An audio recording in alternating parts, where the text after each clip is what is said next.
தந்தை என்னும் நிழல் கொண்டது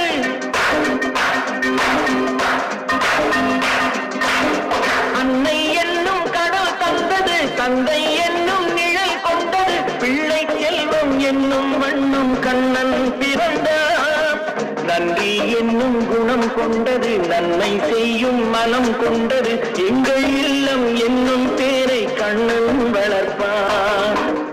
நல்லதொரு குடும்பம் பல்கலைக்கழகம் அன்புமணி வழங்கும் சுரங்கம் வாழ்க வாழ்க